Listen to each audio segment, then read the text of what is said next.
Olá, pessoal. Estamos começando mais uma live entre amigos internacional. E hoje nós temos um convidado assim muito precioso. Por mais que a gente não tenha muitas obras dele em português, só uma, que é a Comunidade do Caráter, publicado no Brasil pela Sal Cultural.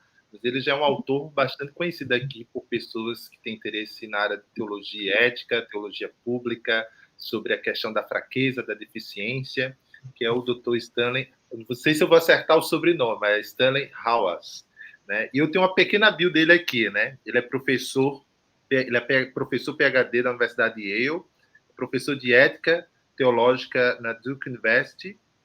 Ele foi nomeado em 2001 pela Time como o melhor teólogo da América e ele escreve constantemente, né, sobre o significado teológico da deficiência. Um dos teólogos mais lidos no final do século XX, com várias publicações como essa, a Comunidade do Caráter, tem o Comunidade de Mateus, Comentário de Mateus, Resident Aliens, né, e outros livros. Então é um prazer poder receber o Dr. Stanley Hauers aqui conosco. E além dele, estou com alguns amigos, né, que é o Breno Seabra, o Guilherme Cordeiro e o Matheus Ávila, que está aqui nos ajudando, até porque são pessoas que conhecem a obra do Dr. Stanley, que eu vou chamar aqui com respeito e carinho de Stan. Bom, sejam todos muito bem-vindos. Vamos começar. Deixa eu só centralizar aqui. Ótimo.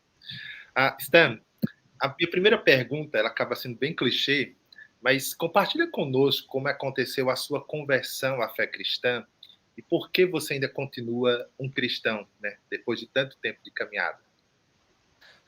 Okay, so the first question, Dr. Howers, comes from Zé Bruno, our host, and it's the standard question that he asks for all participants of this show. That's basically, how did you become a Christian? How did you become a Christian? And why are you still a Christian after all those years? I say, you probably don't need to be a theologian to be a Christian, but I probably did. I was raised in an evangelical Methodist church where you could join the church on Sunday morning, but you had to be saved on Sunday night. So I'll translate right now, just a minute, okay? Então, ele disse que você não precisa ser um teólogo para se converter, mas no caso dele, ele provavelmente precisava. Ele fazia parte, quando era criança, de uma igreja evangélica metodista, que você podia ir para a igreja no domingo de manhã e se converter no domingo à noite. So, I wanted to be saved, but it didn't seem to happen. And finally, one night we were singing I Surrender All for the 25th time for the altar call. And I thought, if somebody doesn't do something, this is going to go on all night. So I dedicated my life to Christ, but I didn't know any idea. I had no idea what I was doing. Ele disse que em um dos 50º apelos que tinha nessa igreja, ele estava cantando um hino e ele estava pensando, esse negócio de apelo aí parece que vai durar o resto da noite toda, então eu acho que eu tenho que ir logo lá na frente, né? Ele foi e dedicou a vida dele a Cristo, mas ele não sabia muito bem o que ele estava fazendo naquele momento. But that put me on the road to go to college. My family are all bricklayers, and I was raised a bricklayer.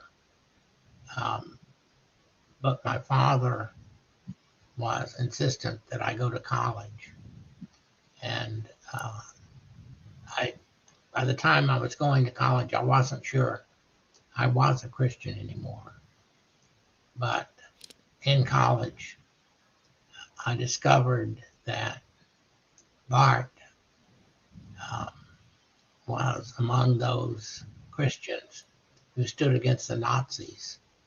And that gave me a way to start thinking about a more substantive Christianity than I had conceived.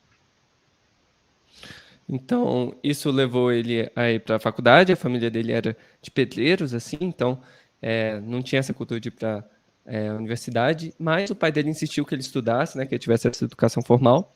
E, enquanto ele estava na faculdade, ele não tinha certeza se ia continuar sendo cristão. Mas lá ele descobriu a obra do Karl Barth e ele descobriu que o Karl Barth também se opôs ao regime nazista. E isso fez com que ele visse a possibilidade de ter um cristianismo mais robusto do que aquele com que ele foi criado.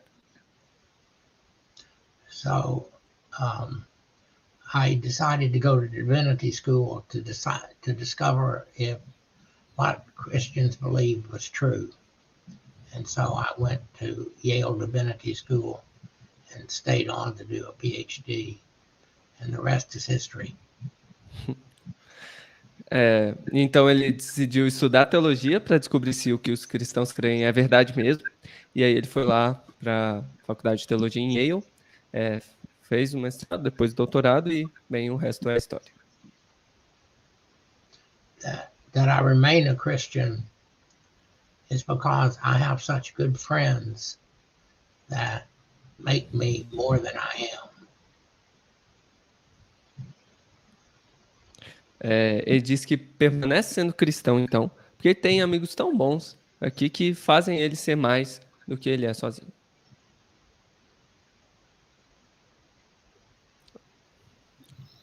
Okay, so we will now proceed to the next question. Eu estava vendo os títulos dos seus livros e dois deles me chamou a atenção. Um deles, que é o que tem a ver com a pergunta que eu vou fazer agora, chama-se Deus, a Medicina e o Sofrimento. E eu fiquei curioso porque eu nunca li nada, pelo menos aqui no Brasil, nem de autores brasileiros, nem de autores americanos, que tratasse dessa relação com a medicina. Sempre que o problema do sofrimento vem à tona numa análise teológica, sempre em termos de teodiceia, né? E a minha pergunta é, por que você incluiu a medicina ao tratar de uma temática sobre Deus e o sofrimento? Qual seria a importância de trazer a medicina para esse debate para nós hoje? Okay, so the next question is about your book, God, Medicine, and Suffering. It's a hair title that discusses theology and medicine at the same time. And we know that there are a lot of theodicies that ignore technological advancements in medicine and discuss the problem of evil in an abstract way. Why do you think that those answers are not satisfactory? And why do you think that's important to include medicine on the discussion about God and suffering? The name of that book originally is Naming the Silences. So that title was important because it was a way of challenging the question, why does a good God allow bad things to happen to good people? Anyone that asks that question surely hasn't read the Psalms. O nome original do livro era Nomeando os Silêncios. E esse título original era importante porque o objetivo é responder àquela questão de por que Deus permite que coisas ruins aconteçam a pessoas boas. Mas quem tem essa pergunta provavelmente nunca leu os Salmos. So I wrote the book as a way of challenging the theological enterprise that came primarily from the Enlightenment, which was fundamentally a humanistic development that gave too much power to technological developments as the attempt to free ourselves of any suffering. Então, ele escreveu esse livro de uma forma a desafiar o projeto da Teodiceia que veio com o Iluminismo, porque é um projeto que é fundamentalmente humanista que acaba dando poder demais à tecnologia como forma de nos emancipar de qualquer tipo de soberano.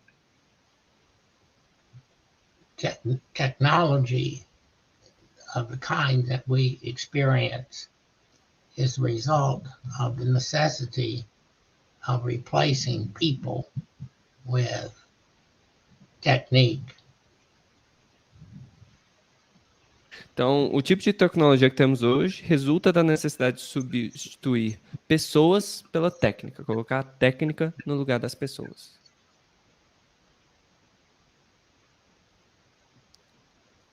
Ok. Bom, a minha próxima pergunta é, além da sua biografia, uma coisa que foi destacada lá é que você tem se dedicado a sua produção teológica tem se dedicado não só a tratar de questões éticas ou de teologia pública, mas também sobre a deficiência ou a fraqueza. Né? Inclusive, tem um livro seu, né, cujo título fala... Deixa eu só pegar aqui a imagem dele. Um testemunho profético da fraqueza. A minha pergunta é, que testemunho profético é esse da fraqueza e por que esse interesse seu em tratar sobre a fraqueza? Okay, so the next question is about your research about disability and weakness. And we know that you are one of the first theologians to publish a lot on this area and take this matter seriously. So you speak about the prophetic witness of weakness. Why do you think that's so important for theologians to think about weakness in our society? And what does disability have to do with that? I can't respond to that question without saying what a disastrous thing has been revealed about Sean Vanier's work in L'Arche. And I don't want to go into that here, but it is a challenge that we cannot overlook.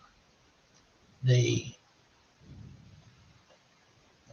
role of the disabled is not that they have disability, but they are who they are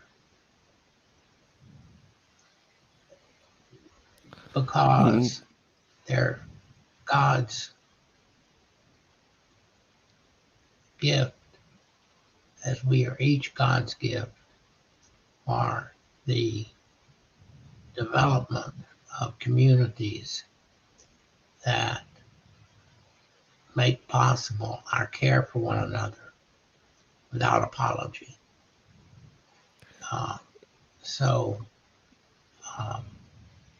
The disabled, and everybody has some disability. The disabled are a witness to God's good care of us by ensuring that none of us will be abandoned because we are less than what people think makes a human being a human being. Ok. Então, ele responde que não pode responder essa pergunta sem falar do desastre que foi revelado sobre o trabalho da L'Arche, que era liderado pelo Jean Vanier, que cuidava de pessoas com deficiência, que ele cita bastante no trabalho dele, mas teve alguns problemas sendo revelados lá recentemente.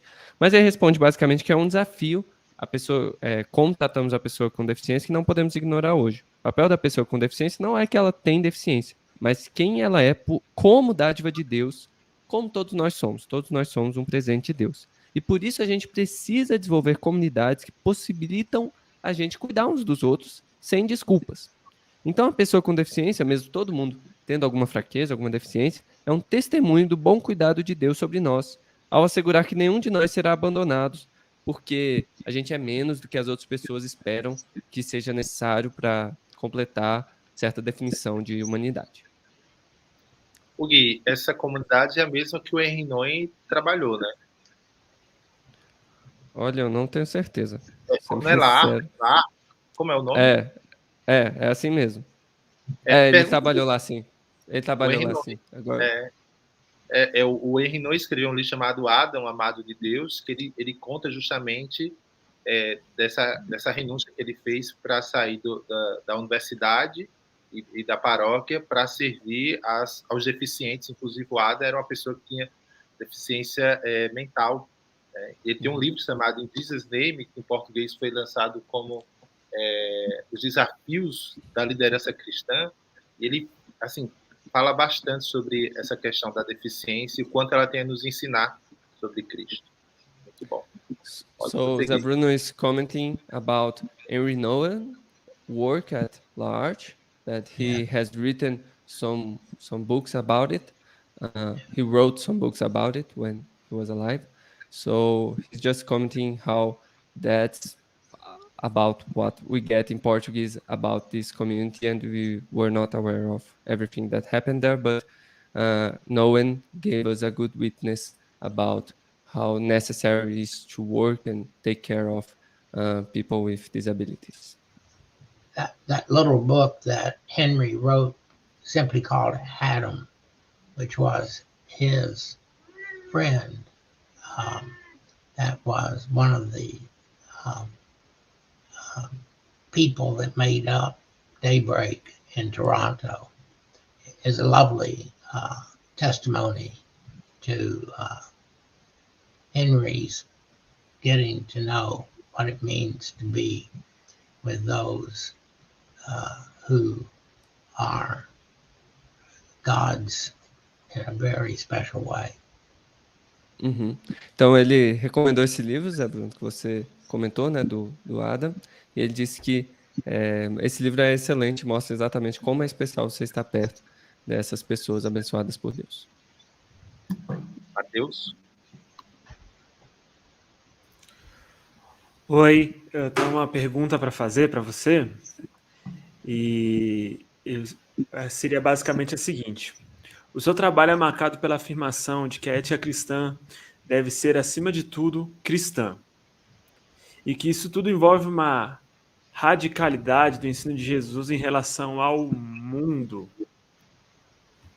No dia 8 de janeiro, aqui no Brasil, muitos cristãos se envolveram em uma revolta violenta contra as instituições, algo muito semelhante ao 6 de janeiro de vocês, com a diferença de que aqui foram os prédios dos 3 poderes que foram atacados, não apenas o nosso equivalente ao Capitólio. Imagino que esses cristãos estavam sendo sinceros em sua devoção a Jesus ao participar de tais atos.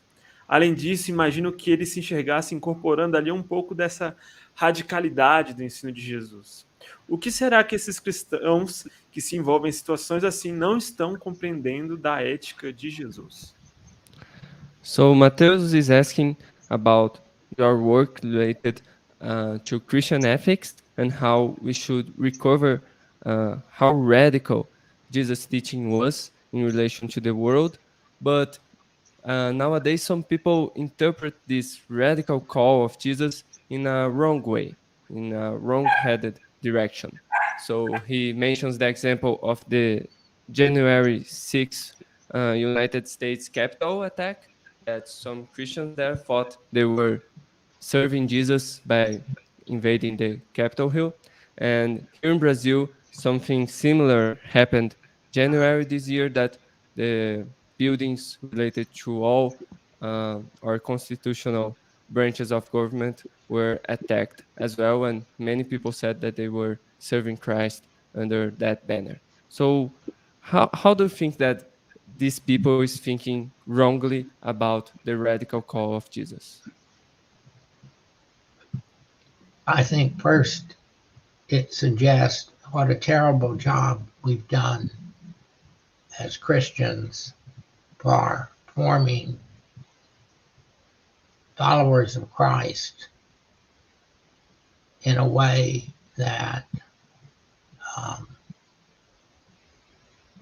they are able to maintain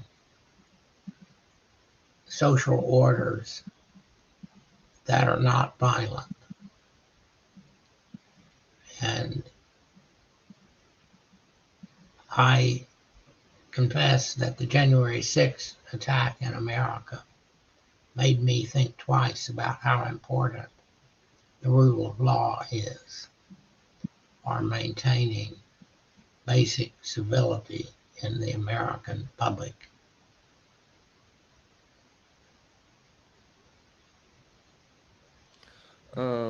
Então, ele acha que isso sugere o terrível trabalho que nós fizemos como cristãos de formar discípulos a ponto de eles conseguirem manter ainda ordens sociais que ainda são violentas, né? E ele confessa que o ataque no Capitólio, lá nos Estados Unidos, fez ele pensar duas vezes sobre quão importante é o regime de direito, né? O Estado de Direito é importante para manter a civilidade básica entre as pessoas. Thank you. Eu tenho outra pergunta. Agora vamos para uma outra área. Estamos diante do primeiro domingo da Quaresma. E como é de costume, nós pregamos no texto da tentação de Jesus no deserto. Como eu irei pregar nesse domingo, eu fui direto para o seu comentário de Mateus. Nele você escreveu algo que vai me ajudar muito, em que você diz algo como: o diabo é outro nome para a nossa impaciência. Muito obrigado por isso. Mas eu lhe pergunto, dentre tantos outros livros que você escreveu sobre hermenêutica, ética, eclesiologia, o que lhe motivou a escrever um comentário teológico sobre o Evangelho de Mateus? So Matthew is mentioning the fact that we are going to have the first Sunday of Lent next Sunday, and he's preaching about the Matthean text about Jesus' temptation in the desert, and he is using your commentary on Matthew to preach on Matthew 4. So he's even showing there on his Kindle this section on your commentary. So he's asking you, why you, with all your theological work in so many areas of hermeneutics, ethics, ecclesiology, why have you chosen to write a commentary on the Gospel of Matthew? Why this particular book, and why a commentary? Because I was asked to do it. Porque pediram para ele fazer. And I was asked to do it because they thought Matthew was my kind of book, insofar as you can't separate the Christology from the ethics. And you get the Sermon on the Mount. And therefore, and I very much agreed with that. Not that I would like to think each of the Gospels has something to teach me. Então, ele escreveu porque pediram para ele fazer, mas eles acharam que esse evangelho especificamente tinha algo muito conectado com o resto da obra dele, que era o tipo de livro feito para ele, né? Que é um livro onde você não pode separar a cristologia da ética. E, claro que cada um dos evangelhos tem algo especial para nos ensinar sobre Jesus, né? Mas no Evangelho de Mateus, por causa da seção do Sermão do Monte, todos os discursos que tem ali, tem essa conexão bem próxima entre cristologia e ética. Mathis, you'll be interested, I think, that right before we started this Zoom, I was working on a sermon for Maundy Thursday. And I was doing it on Jesus' command that his disciples are to love one another. Ele falou, Mateus, você também deve se interessar no fato de que antes da gente começar essa live, ele estava escrevendo um sermão para a Quinta-feira Santa, que ele vai falar sobre o chamado de Jesus aos discípulos para que eles amem uns aos outros. Eu espero que esse texto um dia possa se tornar disponível para nós, mesmo que seja no blog. Ou ele pode nos enviar por e-mail. So he's encouraging you to publish the sermon somewhere so we can access it, or just email it to us. It would be very helpful. When I get it finished, I'm just about a third through it. Ele falou que quando terminar, ele... Sorry, you can go. I regard my sermons the most important theological work I do. And there's most recently been a book called Minding the Gap that has a collection of them. I mention it because most people don't know it exists. Ok, então ele fala que ele considera esses sermões a obra teológica mais importante que ele tem. Já tem uma coletânea deles, chamado Minding the Gap, e esses sermões não são muito conhecidos, esse livro com essa coletânea não é muito conhecido, não é muito levado em conta, mas é o que ele realmente recomenda. Eu já vi o Douglas Campbell indicando esse livro em algum podcast e eu sempre procurei ele para conseguir, mas até hoje eu não tive a oportunidade de ler. So Mateus just said that Douglas Campbell has recommended this book in a podcast or something like that, and he was looking for this work, and he's very glad you mentioned it. Thank you. Quem que é o próximo? É o Breno. Olá, Breno. Se você quiser perguntar direto em inglês, você que sabe. Não sei. O Gui, eu prefiro que ele pergunte em português, você só para manter o padrão. Beleza. Tá não, beleza. Tá certo. Minha primeira pergunta é sobre um tema que é bastante proeminente na sua obra. O Gui, se você quiser, pode traduzir nas minhas sentenças ou ir anotando. O que você acha? Não, acho melhor você fazer tudo e eu resumir a pergunta, que eu acho mais fácil. Então, minha primeira pergunta é sobre um tema muito proeminente nas suas obras, que é a igreja. Mas a minha pergunta é de um ponto de vista um pouco mais prático. No seu último livro publicado, acredito que seja seu último livro publicado, chamado Fully Alive, sobre Karl Barth, você tem um capítulo específico sobre a igreja na Ásia. E em alguns pontos do capítulo, você oferece algumas sugestões e conselhos para as igrejas fora do universo ocidental, sobre como essas igrejas podem evitar alguns erros que foram cometidos pela igreja no Ocidente. E eu queria saber se você poderia falar um pouco sobre essas sugestões e oferecer para a gente algumas sugestões para a igreja no Brasil, especificamente, que também, em algum sentido, se encontra fora desse eixo ocidental que tem cometido algumas falhas em relação à maneira de fazer igreja e de formar discípulos. So Breno's question is about the church, that we know is one of the major theological themes of your work, and he's asking about your book Fully Alive, that explores some aspects about Karl Barth's theology. So he is asking specifically about a chapter that speaks about the church in Asia, and there you make some suggestions and proposals about churches outside the Western hemisphere, the Western world. So could you summarize these suggestions here and maybe speak something about Latin American churches like here in Brazil that are not fully Western, so to speak? First of all, I felt very awkward writing about the Asian church, because if any people need to have their arrogance checked, it's Western Christians who think they can tell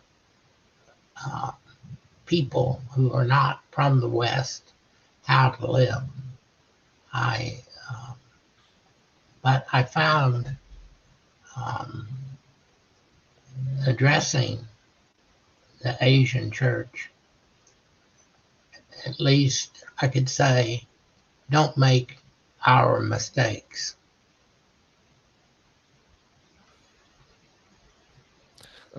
Então ele fala que é muito estranho você escrever sobre a igreja asiática, porque os ocidentais precisam tomar cuidado para não ser arrogantes, ficar achando que pode falar para o resto do mundo como eles devem se comportar. Mas, basicamente, ele diz que o conselho dele é: não façam os mesmos erros do que nós.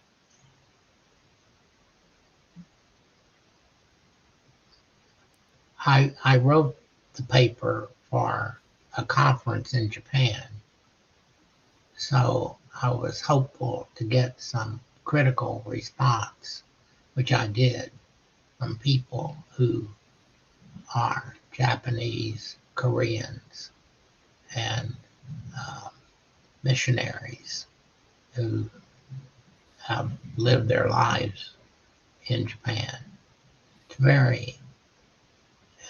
It's very challenging because the Japanese are not made easily members of the church. Ele disse que escreveu esse capítulo com base num paper que ele apresentou numa conferência teológica lá no Japão. E ele já esperava que ia ter algumas respostas críticas, ele realmente teve, de algumas pessoas japonesas, coreanas e missionários que viveram lá a vida toda, né? E ele disse que o mais desafiador é que os japoneses não viram membros de igreja facilmente. Tem uma diferença cultural aí. I didn't answer the part about what implications there might be for the Latin American church. Again, I'd be pontificating to say what I think the Latin American church needs to be, but I certainly think the Latin American church offers the possibility of relations between Catholics and Protestants in a way that can be very constructive. Ele disse que não respondeu ainda a parte sobre a igreja latino-americana, porque pode cair no mesmo risco, né, de ficar pontificando sobre o que todo o resto do mundo deve fazer. Mas ele disse que, basicamente, na opinião dele, o que a igreja latino-americana tem a oferecer é a possibilidade de relações melhores entre católicos romanos e protestantes, de uma maneira que seja construtiva para o resto da igreja. Acho que você pode fazer a próxima pergunta, Breno. Ok, thank you, Dr. Howard. Minha segunda pergunta é ainda sobre o último livro que ele escreveu, Fully Alive. E nesse livro, o senhor usa o Karl Barth de uma forma, em certo sentido, surpreendente. Você usa o Barth como uma forma de avançar um certo tipo de humanismo cristão. E, nesse sentido, você se coloca em um certo contraste com alguns críticos e com alguns também intérpretes de Barth, que via ele como, na verdade, um anti-humanista, em um certo sentido. Mas, surpreendentemente também, você se coloca mais próximo de um intérprete específico de Barth, que é o teólogo John Webster, que também gastou bastante tempo da carreira dele, demonstrando que a doutrina de Deus de Barth não anula ou torna inválida a ação humana. Então, Barth também tinha uma ênfase significativa, Webster tinha uma ênfase significativa em como que a agência humana tinha uma parte importante na teologia do Barth. Então, eu queria assim, entender e saber mais ou menos como você vê a sua própria obra em relação à do Webster, de forma mais ampla, mas também em relação à interpretação dele de Barth. Se vocês dois concordam nesse ponto em relação à teologia do Barth, e em que outras áreas assim você se vê concordando com Webster ou discordando dele. So, Breno keeps asking about this book, Fully Alive, and he said that he was very surprised by the way you handle Karl Barth there, because you try to use Barth to find a sort of Christian humanism. And there are a lot of Barth interpreters that say that you can't do that in Barth, that his project is very far away from that.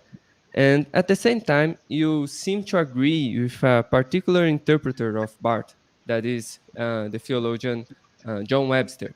So Breno is asking, how do you think about John Webster's larger project, and where do you think that his interpretation of Barth, particularly his interpretation of human and divine action in Barth, is correct or not. Webster, who died fairly recently, is still a very young man, was a extraordinarily adept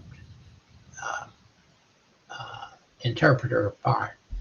And in particular, he saw clearly how all of Bart's theology is a form of ethics, a form of practical reason, and that I'm in deep agreement with. The controversy at Princeton Seminary between McCormick and Hunsinger about election, and McCormack's view that there is a Bart prior to election. That's a crude way to put it. And that God always elected to be with his creation was is Hunsinger's position. And I'm closer to Hunsinger than I am to McCormack. So I think it's a debate that we don't need. Então, ele fala que o Webster morreu recentemente, infelizmente ainda muito jovem, né? Que ele era um extraordinário intérprete do Barth e, em particular, ele conseguiu entender que toda a teologia do Barth era uma forma de ética, uma forma de razão prática. E isso é o ponto que ele mais concorda profundamente com o Webster. E com relação à controvérsia que ocorreu no seminário de Princeton, né? Na discussão entre o George Hunsinger e o Bruce McCormick, sobre a eleição de Deus em Barth, ele fica do lado do Hunsinger, né? O McCormick defende que Deus sempre elegeu estar com a criação, né? Então tem esse certo correlacionismo na forma como ele interpreta o pensamento do Barth, e o Howard fica um pouco mais próximo do Hunsinger nesse aspecto, mas eu também não acho que esse debate é tão necessário assim.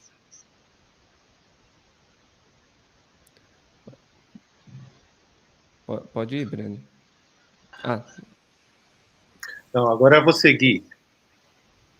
Tá. Então, gente, eu vou perguntar aqui sobre a teologia pública dele, falando que a teologia pública foi redescoberta aqui no Brasil e que a gente sabe que tem muitas contribuições nessa área, mas vou citar que aqui foram mais teólogos neocalvinistas, tomistas ou mais confortáveis com uma forma de cristandade, como Oliver O'Donovan, e vou dizer o que ele tem a dizer sobre esse tipo de teologia pública. So, Dr. Howard, now it's my time to ask one question for you, and I would like to ask you about public theologies. This project of doing public theology is a new discovery here in Brazil, so to speak, but I would say that the theological camp here was dominated by Thomist theologians, Neo-Calvinist theologians that follow Bavinck, Abraham Kuyper, theologians like that, and recently Oliver O'Donovan is quite popular here. So I think that. So sorry. What? Well, I don't like the phrase public theology because I can't imagine any theology that isn't public, since it's about God, and there's nothing more public than God.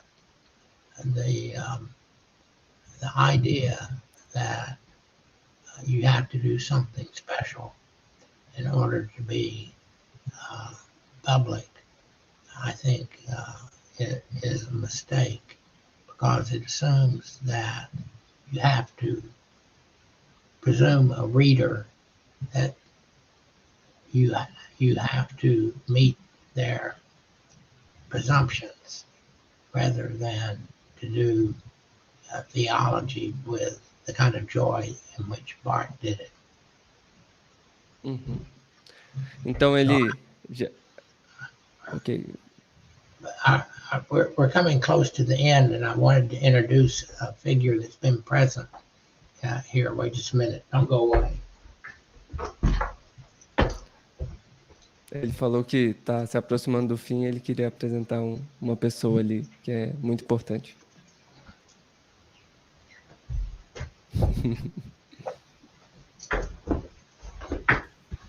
This Faith. Faith? É Fé o nome do gatinho Wow. dele. That's a beautiful cat. I don't know if you saw my cat passing right here sometimes. She's a Siamese, obviously. Uhum. I think she's been pretending to be asleep through it all. Ele falou que ela ficou siamesa e ela estava fingindo que estava dormindo o tempo todo. E antes disso, ele falou que não há nada mais público do que Deus. Então, ele nem gosta do termo teologia pública, né? Porque ele acha que não precisa fazer algo especial para a teologia ser pública. Quando você fala de teologia pública, você assume que você tem que aceitar alguns pressupostos da esfera pública antes de fazer teologia, e para ele essa divisão não cola. Zé, ele falou que está se aproximando do fim. Eu faço mais algumas perguntas. Como você acha que a gente faz?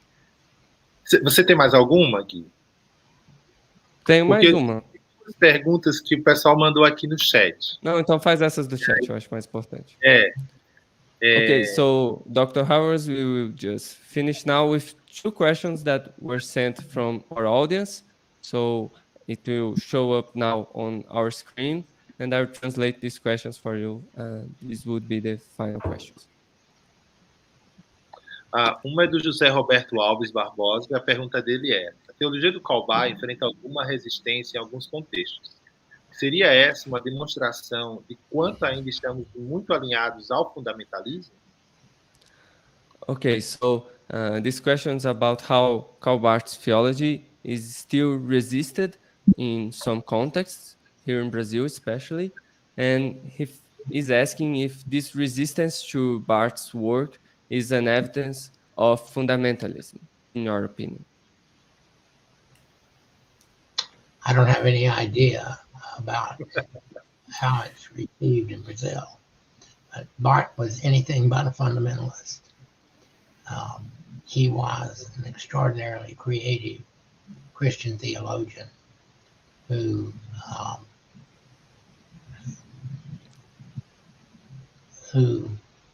saw clearly that how you say what we have to say as Christians is crucial for knowing the truth of what it is we believe. Então ele fala que não sabe muito bem como que é essa recepção do Barth aqui no Brasil, mas o que ele sabe é que o Barth é tudo menos fundamentalista, né? Ele é um teólogo cristão muito criativo, que conseguiu entender que o que falamos sobre Deus é a verdade, que deve ser dita a qualquer tempo. E a outra é do Marlon Max, que fala: o seu pensamento é entendido por muitos como uma ética anabatista e piedade metodista. Como você entende essas duas tradições com a tradição reformada de Karl Barth, uma grande influência sua? So now is the next question from Marlon, and he says that your thought is sometimes understood as a sort of Anabaptistic ethics and Methodist piety. So this Anabaptism and this Methodist background seems to conflict with Barth's Reformed tradition. Do you think that there are any conflicts between these different backgrounds? I certainly think it's true that there is some tension between my Anabaptist commitments and the Reformed tradition. But Barth is a very radical Reformed theologian. And I think my view is that the Anabaptists are not Protestant reformers, they're Catholic reformers. So my account of the Anabaptist ecclesiology is closer to the Catholic tradition in a way that makes the church uncompromisingly the church that refuses to be the handmaid to the state means that there's more to BART than just simply saying reform. The von Ruler stuff, the sphere of sovereignty, is not my cup of tea, but it's not Bart's either. Então, ele fala que, claro, que tem certa tensão entre os compromissos anabatistas dele com a tradição reformada geral, mas ele acha que Barth era um teólogo reformado bastante radical. E a interpretação dele da tradição anabatista é que eles foram reformadores católicos e não simplesmente reformadores protestantes.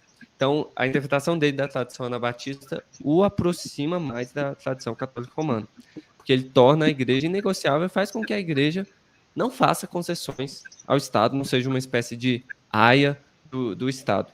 E ele acha que tem muito mais em comum com Barth do que, por exemplo, alguma ideia de soberania das esferas. Ele não acha que faz muito sentido. Pessoal, nós estamos então concluindo aqui essa conversa. Já fica meu convite para que na próxima terça-feira, dia 28, às 8 horas da noite, vocês estejam conosco. O papo vai rolar com o Drew Johnson, autor do livro Filosofia Bíblica, pela Thomas Nelson Brasil. E eu queria já concluir agradecendo ao Stan pela oportunidade de estar conosco e podendo já o privilégio de aprender com ele. E eu já me despeço me fazendo uma última pergunta. Qual você acha que é a grande marca do seu legado como teólogo? Qual seria, na sua perspectiva, a maior mensagem da sua missão enquanto teólogo? Então, so Zé Bruno is thanking you for your presence here today, and he would like to ask just a final question before we leave and we finish up this show. That what do you think that's your greatest legacy as a theologian? If you want to be remembered for something, if you want your theological work to be remembered for something, what would that be? So if you could just answer this final question for us, please.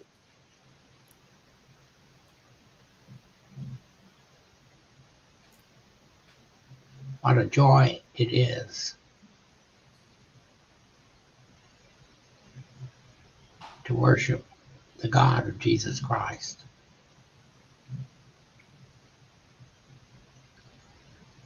That's what I hope comes through. Então ele disse que ele acha que o que quer que sobre, no final das contas, é a alegria de adorar o Deus de Jesus de Nazaré. É isso que ele espera que fique aí. Amém. Gente, muito obrigado a todos. Lovely meeting you guys. You're remarkable. Thank you. Ele falou que foi maravilhoso estar aqui com a gente. Thank you. E nice to meet you, Faith. Nice to meet Faith too. We are glad to meet her too. Ok, até mais a todos. Muito obrigado a todos pela aí. Até a próxima terça. Bye-bye. Bye-bye. Dr. Thank you, Stan. Dr. Powers.